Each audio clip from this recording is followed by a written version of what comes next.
Well, if coronavirus is as bad as the predictions say, then there may come a stage when you have to decide whether to cancel the season completely. From a player's point of view, if the season has to finish in June, finish it in June. The Euros will be cancelled 100%.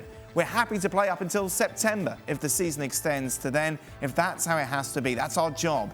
As long as we know we're safe to play and it's a safe environment for spectators, we'll play. The next World Cup is in November and December 2022, so you can actually use this situation as an opportunity and say we're going in to finish the 2019-20 season later this year, then prepare for 2022 by having the next two seasons starting in the winter.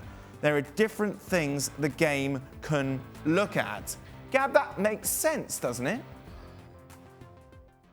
I mean, I think it makes sense in Wayne Rooney's world, but I mean, I think there are different calendars and different situations around the world. There is a FIFA match calendar with dates that are out there for reasons. Different places around the world have different climates.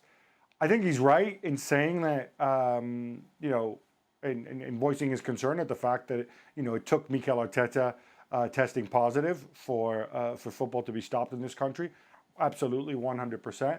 And I think he's right in saying that they have to get creative with the calendar. And by all means, look at this play through September thing. But I think when you look at European competitions and the way things are set up, top to bottom, if there is a better way of wrapping this up sooner while wrapping it up in a way that's fair and everybody's happy with, I think it's probably more advisable.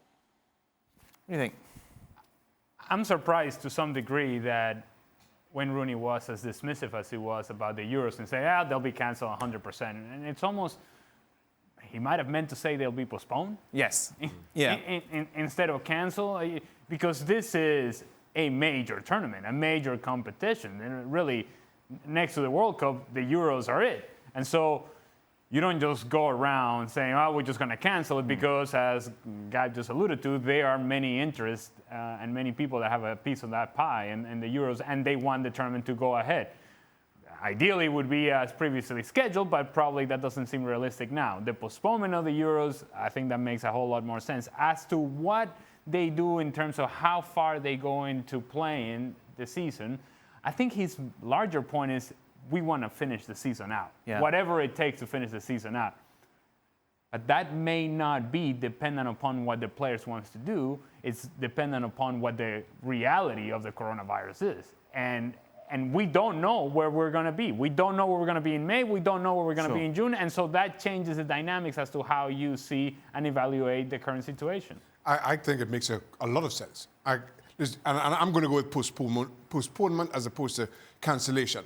But it's no more far-fetched than any of the ideas that we've had so far. It's probably a lot more doable than many of the ideas. Whatever, the one thing we know for sure is that football has to be rethought as to how you bring a close to this season. And none of those answers are going to be easy. I think this is well worth continued debate. Go on, Gab. No, I just want to say, I mean, if you're going to finish the season in September, that's obviously going to impact European competitions from next year, the Champions League, the Europa League. They generate a lot of money. It's not just all money that goes to big clubs. It's also money that goes to smaller federations that trickles down. This idea that because, you want to finish in September, and so everybody else has to finish in September and play through the summer when it's 40 degrees in Seville or 105 degrees if you're thinking Fahrenheit in Seville in late July. I don't know. I mean, it's a big world out there. There's a reason why the seasons are the way they are. What works for you in the championship at Derby County may not work for all of Europe. I think what Wayne Rooney is talking about is English football specifically, right? Not just Derby County in the Championship, and not necessarily about Italy. But the problem is, it's about the world of football have to be on the same page. Listen, I understand that. All I'm saying, my whole point here is that whatever we propose, it's going to change. It's going to be a huge change and going to have impacts somewhere along the way. Now, this is. All I'm saying is put this on the table and have those discussions. How do you kick that can down the road in terms of bringing this season's Champions League to a close, finishing off what's left of the playoffs to qualify for the Euros, whether we have the Euros or not, somebody is going to have their nose put out a joint. Here's the thing, though, because it feels like when Rooney is talking initially about his situation and the situation in the UK and Derby County and the Premier League and so on and so forth. But then he ties that up to, well, look, this is something that it could be done with leagues preparing for the 2022 World Cup. And so now you've taken what is a local approach to how you finish the season and made it into a global approach. And that's a big jump because there's a lot of things that need to happen logistically in order for this to become a reality. Final thought on this, Gab? Look, I don't mean to be dismissive of Rooney. I think it's good that people talk about it, but you have to look 360 degrees around the world. This is what UEFA are doing by talking to all stakeholders in different leagues.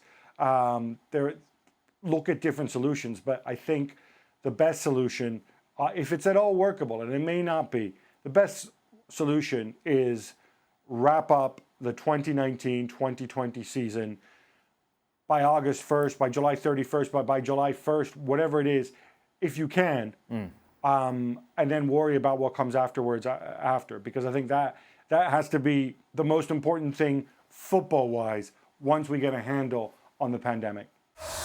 Thanks so much for watching ESPN on YouTube. And for more sports highlights and analysis, be sure to download the ESPN app. And for premium content and live streaming, subscribe to ESPN Plus.